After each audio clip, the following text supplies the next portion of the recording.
This week has been crazy, sort of, kind of, yeah, maybe. We're gonna go with crazy. My period started this week. Sorry if that's TMI for you, but that generally impacts my entire week immensely. Let's talk about what happened this week and where my weight's at and things like that. This week, the most exciting thing, we played tennis. Post 1 hour doing tennis.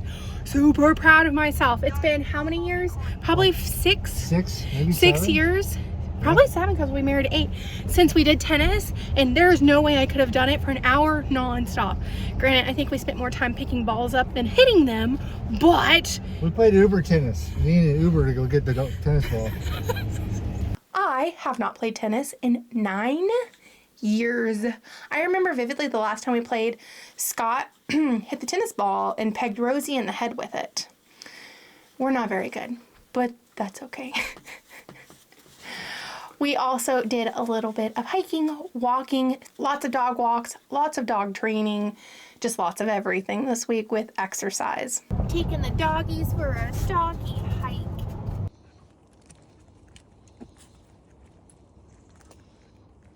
Second dog walk for the day with Scott. We are at the ocean.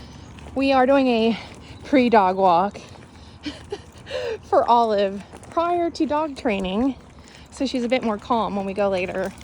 To dog training, we've got this bad dog and then the other bad dog wherever she, oh, there's bad dog number 2.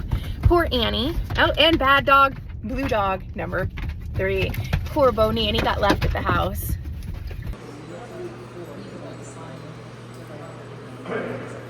My biggest non-sale victory recently is the tennis. It has been, as I said, 9 years since I've been able to play tennis. And last time we played, I still had to sit down. I weighed, I think, probably 240, so just a little less than what I weigh right now. But I had to sit down after 20 minutes of playing. We played 60 minutes non-stop. I didn't even realize we were doing it. The only reason I knew is because I was tracking it on the watch just to see how long we were playing. I am beyond proud of myself and Scott. Granted, we did chase the balls and pick them up more than we hit them.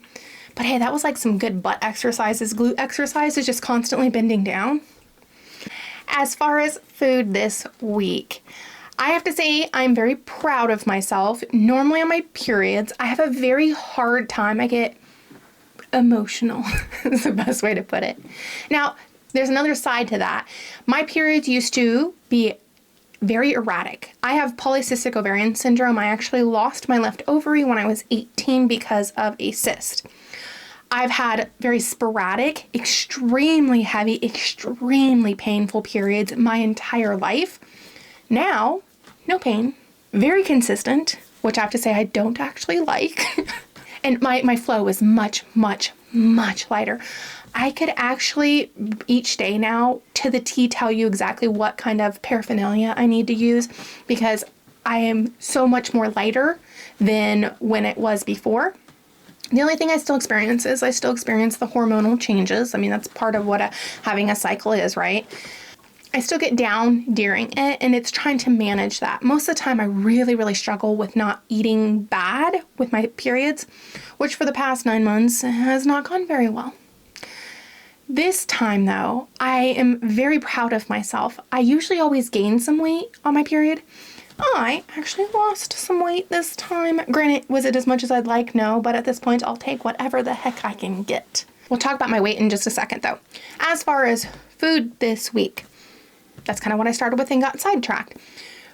Bacon and eggs for breakfast. I did try doing some yogurt with some protein powder in the morning. I am going to try something new that I haven't, because normally I have bacon and eggs for breakfast. I found some low carb Greek yogurt that I'm going to mix some protein powder in to see how it tastes. Hopefully getting more protein for breakfast or the days I just want to be really quick when I have breakfast. Protein powder is fine, but it doesn't mix very well in the yogurt, so it was kind of clumpy. But I did find that I really do like using that as a supplement, the protein powder, because It's got nice 20 grams of protein in it, which works perfectly because I really am trying to aim for more protein, slightly less fat. I'm trying to go for more like a moderate high protein to a moderate fat intake. Breakfast this morning, 2 eggs. That's my bacon. That's Scott's bacon. Vitamin D, multivitamin with K2 in it. My hydroxychloroquine for the autoimmune, and my fluoxetine, water, and then Scott's having meat mush. And that would be the dog's happy pill. Breakfast. 2 eggs, 2 pieces of bacon, vitamins, water. Quick breakfast this morning. I have some Greek yogurt that is low carb. I think it's 3 grams of carbs in it. And for protein, I have my Equip beef isolate protein powder mix thingy. Dinner tonight is a ribeye. I'll be eating probably maybe that much of it. It looks delicious. Steak, the normal. Chicken. I did have chicken wings a few times this week, which is not the normal, but I'll take it. Things that I've had to drink this week. Always coffee. I have 2 cups of coffee with a tablespoon of heavy cream in it, 4 drops of iodine now, and a little bit of organic vanilla extract for flavor. I have been up since 4:30 this morning. I have had an astronomical amount of coffee. 4 cups. I think that's my limit right now. It's like almost 10. I don't know. I've had so much. I'm a bit wired. That means I've had now 4 tablespoons of heavy cream because I put 1 in each of my coffee every single morning.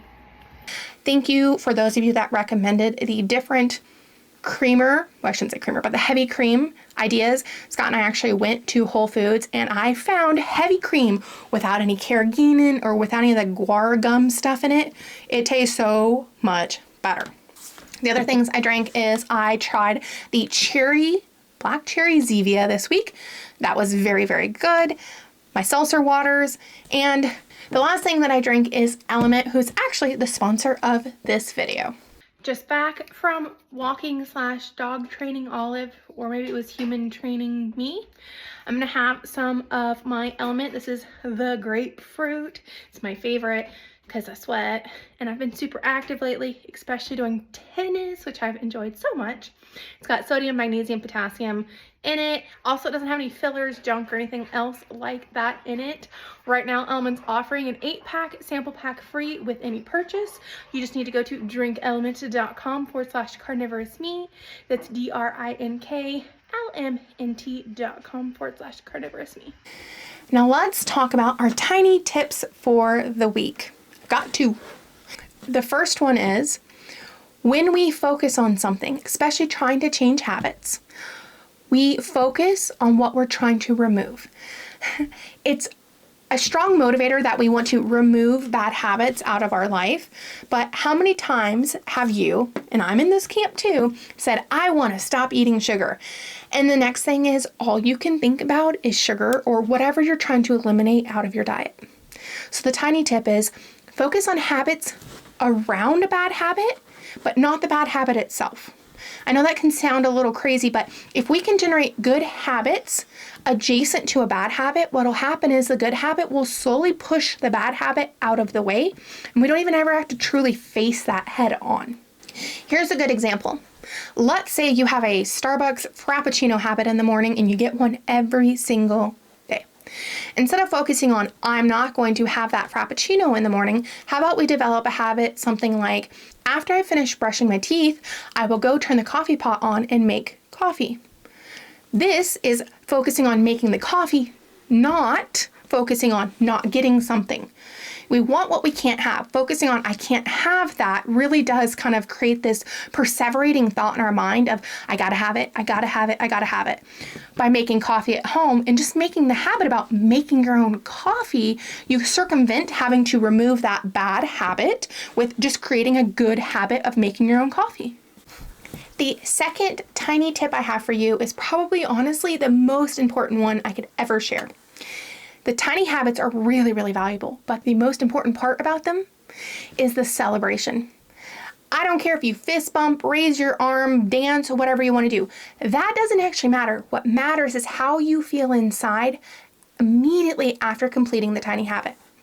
We wire things in our head by positive feelings and negative. But think about this, sugar addiction. Why are people addicted to sugar? One, it's a physiological drive, but I'm talking about psychologically. Because they get a positive feedback the second we eat sugar or carbs.